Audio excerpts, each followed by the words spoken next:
Hey everyone, Iron Spider-Man here with another Steel City Con video.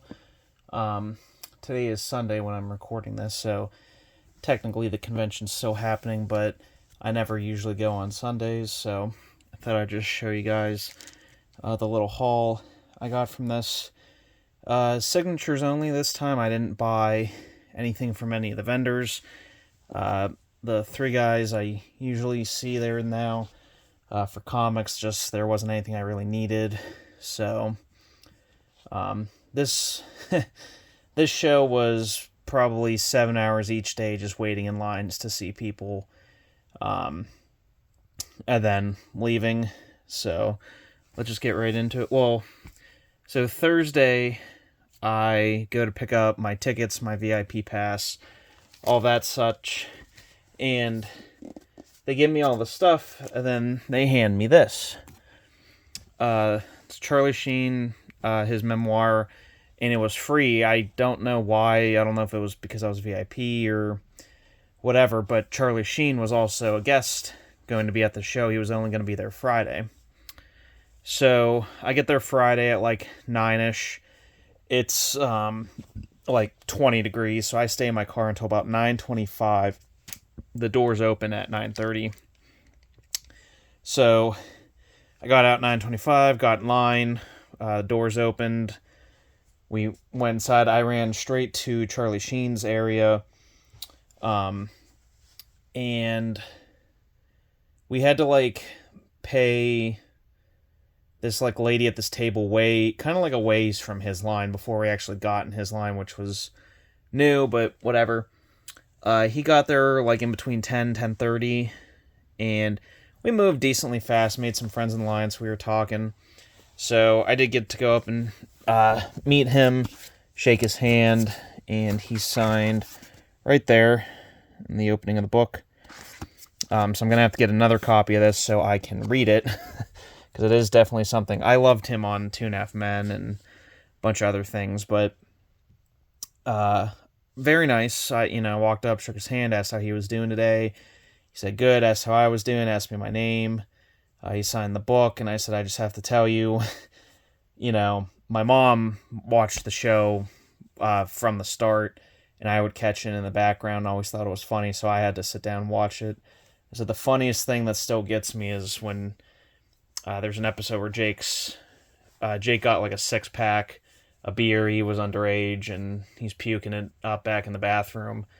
And Charlie's like, you see, alcohol is poison. And he's like, well, if it's so bad for you, why do you drink it? And he said, because there's things inside of me I need to kill. And I went through that with him, and he started laughing. He goes, that's a great line and scene. And go, yep. I was like, thank you so much for your time. I was like, I hope you have a good day. And he said, you too. So very, very nice interaction. That was, 120 was to get his autograph, which, a bit steep, but it is what it is if you want to meet these people. So I left his line. I got in at 9:30, left his line around 12:30. I walked around the convention a little bit, then went back to the Celebrity row. I went to Ray Park's line, who was Darth Maul, but even his VIP line was pretty wrapped, so I was like, I'll just come back later, but he was only there Friday too. So I decided to hop over and get some of the Terminator actors' signatures. So I went and saw, they were all in a row, thankfully. So I went to see Michael Biehn, and he wrote Reese, which was nice. Character names were actually an additional add-on, but he did that for me anyway. I didn't even ask, so that was pretty cool. Then I went straight to left to see Edward Furlong, and he looked at what Michael Biehn wrote and put John Connor, which is kind of hard to tell, because it's over there it is. It's a little better. And then I went straight to the left to see Robert Patrick, and he wrote the T-1000, which was pretty cool. And it was really cool. Robert Patrick's actually a pretty tall guy. He's like well over 6 foot. And I told him, I was like, I love you as the Terminator, but I also really loved seeing you in Archer Season 2, especially because one of your first lines is, I don't give a fuck about Sarah Connor. And he laughed for like a quick second and then looked at me dead in the face and goes, I don't give a fuck about Sarah. Like, he did it as the character. It was really cool. Robert Patrick seemed to be like he was really taking his time with fans and like talking to them and everything, which was really neat. So I saw all three of them. I'll get back to the last signature on there. So then I went back over to Ray Park's line, and it was a little bit more manageable. So I stayed in line. I was probably in that line for an hour and a half, and while he was there, like he had already eaten, did his photo ops, like everything. He was just at the table, just going so slow. But I was chit chatting and made friends with the kid in front of me, so that was a fun time. But so I was a little confused. So Ray Park, very nice guy, also by the way. Everyone I met this weekend was incredibly nice. So I get up. I guess I had never seen an interview with him. The accent surprised me. I didn't know he had an accent, and he signed. It was, I think, included was, I think it was for 80. You could have his signature, and he would write Darth Maul, but he would not do quotes, which I really don't understand that. But so he does this. And I go, oh, can you write Darth Maul? He goes, yeah, it's underneath. And I was like, is like this the R in like P, and then this is supposed to be Darth Maul or something? Like, I'm very confused by this signature. I don't understand how this is Ray Park and Darth Maul, unless it's in, I don't know, if someone could shine light on that for me, that'd be great. Again, very happy with it. It's in red. I think the placement's good on it. I think it's like, it looks nice on the book. I'm just very confused, but I told him, I was like, you're the only good thing in Star Wars Episode 1, and he actually started laughing a good bit, and I was like, it's the only reason I even watched the first one, because of you. And he goes, well, thank you, man, I really appreciate that. So, very nice. Oh, I guess I didn't say, so for Michael Biehn, it was 80, but because I had my own item, it was 100, which is just stupid as hell. If all of these cons now, it's if you don't get the like 8x10 or 8x11 that they have, it's extra. And I'm like, the base price is already pretty extreme for a lot of these people, I think. So it's like, you really don't need to charge me extra, and then there's extra for the quote or a character name. I'm like, I'm sorry. And thankfully there are still people doing it. I'm like, if I'm paying you $60, $80, $100, I should get the character name and a small quote and a selfie included. Like, that's ridiculous. And of course, selfies were like another autograph price. And I'm like, guys, I'm not spending $200 just for you. Like, I love Terminator, but like, it's not worth it. I think it was Edward Furlong was 60, no matter what the item was. Michael Biehn and Robert Patrick's line, it was extra because I brought my own comic book, which I think is stupid, but is what it is. So that was my very exhausting Friday, seeing 5 people and just running around the con. So then Saturday morning, I immediately I had to see Frank Grillo, who was Crossbones in Captain America, Linda Hamilton, who was Sarah Connor in Terminator, and Robert Englund and Heather Langenkamp, who were Freddy Krueger and Nancy Thompson. So I immediately I did the same thing I did Friday, got in, and then beeline for Robert Englund's line. The lady, who, I know she's a higher up there, but I don't know her name, hands me a ticket and goes, okay, you're in the queue. And she just walks away, and I'm like, what the hell is this? So, because I've never done anything like this, so I walk over to one of the staff people, I go, I'm sorry, she gave me this for Robert Englund, I don't really understand what I'm doing. And all it said was Steel City Con and 329. Like, that's it. There was nothing else on it. And she goes, oh, you're in the virtual queue. We're going to, like, be calling people overhead. When your number comes up, come back and get in line to go see Robert Englund. I was like, oh, okay. I was like, I'm at 329. That probably will be a while, right? She goes, oh, yeah. I was like, oh, so I could go wait another line. She goes, absolutely. So I go, okay. So I go over to Linda Hamilton's line. And this is like, it's not even 10 a.m. yet. Well, 10:30 rolls around, she's still not there. I made friends. There was about 6 of us that kind of became like a little group, and we were all talking. And they were like, oh, she'll be here at 11:30. I'm like, oh, that's a whole hour. I could like go get other things. So we were all talking. We're like, hey, we all like want to go see other people and do other stuff. They're like, why don't like two or three of us stay here. Like, we'll take shifts going back out. So, like, the two ladies they went, came back super quick. And I was like, if you guys don't mind, I'm going to go see if I can get Frank Grillo and Heather Langenkamp. And they said, sure. Took me 5 minutes each. I just walked right up to their lines, but I got to see Frank Grillo. And this is Captain America 360, the first Crossbones. And he wrote Crossbones on there for me. He would do, like, character names. I think quotes and selfies were extra, but he would do, like, if you wanted Brock Rumlow or Crossbones, or I think Rick Flag, I think that's who he was in Superman. So he said hi, he looked at it, he goes, oh, wow. I go, yeah, it's the first Crossbones. He goes, I know. So it's really cool to see, like, the actor who played the character knows, at least he knew the cover of where his character came from, which was really cool. But he was very nice. So yeah, I got that. And then, how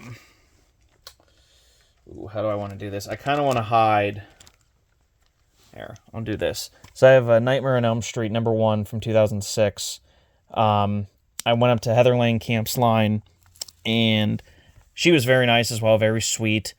I asked her, so for $60, I got her signature, her to write Nancy, the don't fall asleep line, and a selfie. And I'm like, I'm sorry, celebs, take notes. That's how you do it. Heather Langenkamp was amazing for doing that, and she chit-chatted with you for a bit. Like, it was really nice. So I had that done. She goes, she goes, are you going to go see Robert later? I said, I'm going to try, yes. And she said, well, tell him I'm sorry for writing over his face. So that was really cool. But, so I got them two very quickly, went back to Linda Hamilton's line. I was like, hey, guys, I'm done with who else I need to see. I'm literally just waiting on this, and maybe in a few hours when they call me for Robert Englund.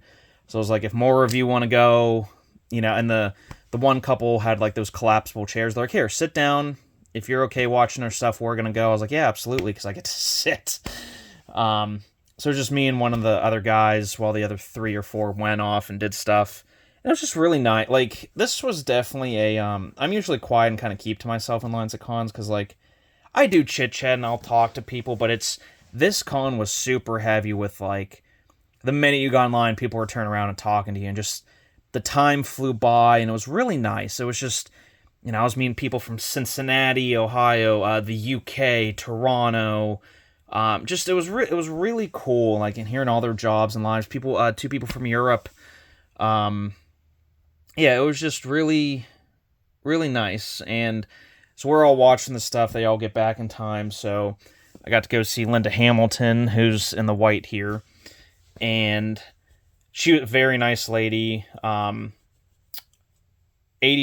it was. She would do her name, character name, and a quote. But, like, a selfie was extra. So I just didn't do that. I just got a few pics off of the side to her. Yeah, she, like, asked me how I was doing, asked me my name, wrote all the stuff. I said, could you do the "you're terminated" line? And she wrote it on the side, but she wrote the whole thing, the "you're terminated, fucker," which I didn't ask her to put the fucker part, but she did anyway, so thought that was really funny. Yeah, she was very nice, told me Merry Christmas, and I was like, thank you, you too, have a great day. So I walk out of her line, I check with Robert Englund's line, and I was like, hey, I just haven't heard an announcement in a long time. Plus, they did, like, it'd be like, hey, we're calling numbers 101 to 140, also 300 to 305. Like, it was kind of bizarre. But I walked back there, and they said they're on 320. The next call would be me included. So I walked back on the floor, and they immediately called me. So I walked immediately back. I got in line between these 2 very sweet, it was mother-daughter, very lovely ladies from West Virginia, 2 good old Southern girls that were just hilarious, and we had a really good time just chit-chatting and bullshitting in line. It took me about 2.5 hours to get up to Robert Englund, and when I got there, you could tell he was, like, tired. Like, he is an older guy, but, like, he was tired. I think his energy was zapped. I think they capped it at 500 people each day for him to see. And by 10:15, like, I had gotten my virtual queue ticket, walked away 15 minutes later. On Facebook, it said Robert Englund's line's capped. Don't even bother going back there to try. And that was insane. So I'm very lucky I got to go see him. He did in 3 different colors, which I thought was really cool. I asked him to do This Is God. He wrote Freddie K. and then Robert Englund. And that was 140. And it was very, very worth it. I told him, the one scene, I think it's in 3 with where he's puppeting the one guy with his tendons and veins, still makes me cringe and makes me uncomfortable, which is such a credit to the movie franchise. And he said, yeah, he goes, 40 years ago, he goes, you just didn't see shit like that. And he just had like a nice little conversation to me, and whoever the volunteer or helper dude is immediately nudging me. He's like, come on, we got a lot of people to get through. And I just shook him off and didn't even look at him as I was listening to Robert. I was like, get off me. Like, I paid $140, and the whole thing, like, the reason Robert Englund's line goes so long is because he gives every single person their 2-3 minutes. Like, he loves his fans. He loves talking to people. So I didn't get to shake his hand because the handler kept, come on. I'm like, dude, I'm going to elbow you in the face. Like, get away from me. I want my 2 minutes, damn it. So I was like, okay, thank you. Have a good day. I don't think, he heard me because he was looking at the next people already. But Robert Englund, very nice. Whoever the handler person was, asshole. Just throwing that out there. But I'm glad I got to meet him, because I'm never going to have another chance to see him, I don't think. And I had met Heather Langenkamp before, but I got to, now I get to have both of them on one piece. And, I did tell him, I was like, oh, Heather wanted me to tell you sorry for drawing on your face. And in, like, the Freddy voice, he goes, I'll fucking kill her. Like, it was really cool, really. And, like, now I get to see the Terminator movies and the Nightmare movies and all kinds of stuff a little differently now, because I'm like, I can see, I've met those people. Which the couple I met in Charlie Sheen's line, he goes, hey, when you meet these people, yeah, it's a lot of money. He goes, but no one can take that away from you. You get to relive these movies now, being like, I met him, I met her, I met them. Like, just really cool. So it was a great con. I had a lot of fun talking to people. Bummed I didn't really get to buy any comics. And I missed, there's 2 people I wanted to see that I unfortunately had to be an adult about and be like, I should probably pay my overdue water and sewage bill and gas bill. But I wanted to see Shia LaBeouf, who was there. His line apparently went very quickly, but he was really great with people. But he was $100, and I liked him in Disturbia. I liked him in Holes. One of my favorite lines he says is from Transformers, the what size shoe do you wear? But I'm like, 100, like, if it was 40 to 60, I don't think I would have questioned. I think I would have just done it. And, Ron Perlman was there. I wanted to see him. But I wanted to get an X-Men 21 signed by him, and I couldn't track down a copy. So I was like, well, I could maybe get like a glossy by him, but I just ultimately decided not to. So hopefully those 2 will come back, because those are definitely people I would go see. But yeah, I saw 9 people this weekend, which I never do. So I'm hoping all the shows next year is max 5 people or less that I want to go see. I hope it's a little better. But yeah, guys, that was my haul. Let me know what you think. Tell me about your experiences if you've met any of these people. Tell me what your favorite book, what your favorite signature was, and I'll see you guys in the next video.